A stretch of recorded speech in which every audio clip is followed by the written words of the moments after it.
Today we're taking on the highly requested double under crossover. I'm gonna show you exactly what you need in order to learn this skill as fast as possible. So grab your rope and let's do this. The first thing we need to do is cover the prerequisites that you need to be able to perform in order to accomplish the double under crossover. So the double under crossover is obviously made up of a double under and a crossover or a crisscross. You need to be able to perform both these skills, but not just like you just learned them and you're just kind of going along nice and easy. You need to be performing these skills at a very high level. So I've come up with a couple approximate speed ranges for you in order to test and see if you're at the level to where you're ready to take on the double under crossover. And that is by setting a timer for 15 seconds, you are going to perform double unders for that 15 seconds, and you need to be able to get 27 or more double unders within that time frame.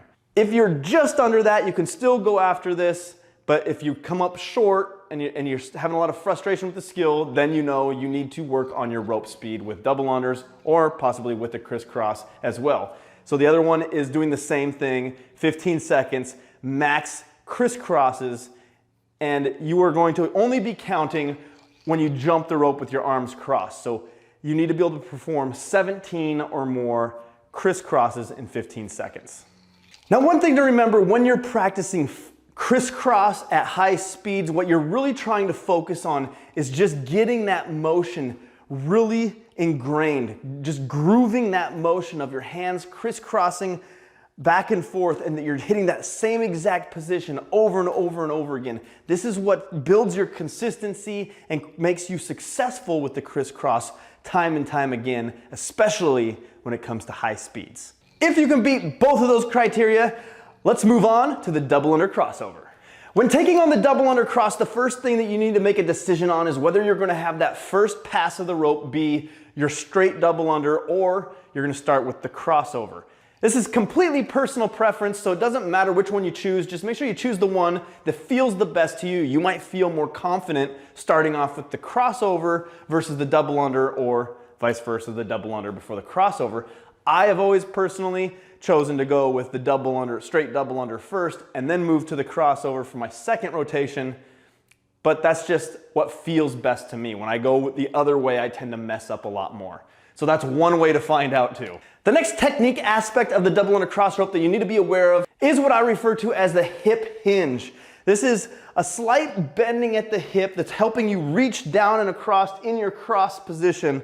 That's gonna help you get the clearance under your feet depending on the length of rope that you have. I have to be a little bit more exaggerated with mine because I have a shorter rope, but it's just a slight hinge as shown here. Now don't get frustrated with this process. This just takes practice, so just keep at it and you're gonna start to feel what works best for you and for the motion itself, for your body and your rope length, and all those things are gonna combine into how you're gonna do this. But you're just gonna have to put in the practice time to feel this motion come together.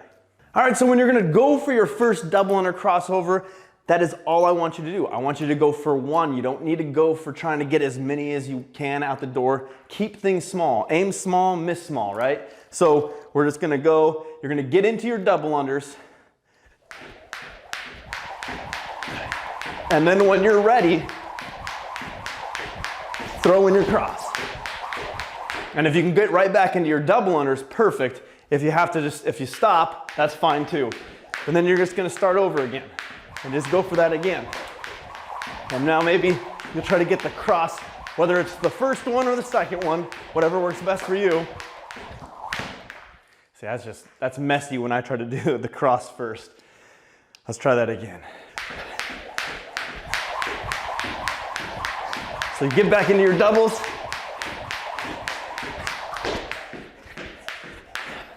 I got it. You're starting to feel that a little bit. Whew. Now if you're able to come out of it and go right back into your doubles, now you can try for 2 consecutives. And then you're gonna start building up. Then go for 3, 4, and then after that, just try to keep it rolling as many times as you can. Now, as you're practicing the double under crossover, you're going to trip up, you're going to get a little frustrated, but try not to get frustrated. Trip ups are not a bad thing. All they're doing is showing you that something is going wrong. So now, instead of getting mad, you need to take a look at what's going on, or really pay attention to what's leading up to that trip up and identify the cause. Because once you identify the cause, now you can make the proper correction to fix it, and then you're gonna move on at a faster pace. That is the big difference between people who really struggle with jump rope and then those who really excel at a fast pace with it, is they're able to identify what's causing the trip ups and make the correction. A good way to do that is jumping rope in front of a mirror, so you can get real-time feedback of yourself as you're going, and then you can identify when the trip up happens and then start looking at each hand or breaking down your form at different points to see what is causing it. The other great one is recording yourself with your phone, especially in slow motion, because when you're doing really fast skills like a double under crossover or double unders or really fast crisscross, you're able to see that stuff slowed down and really be able to identify the small nuanced errors that may be occurring, and then you can make those fixes. I hope you enjoyed this video. Check out the other skills and drills I have on the channel, and I will see you in the next video.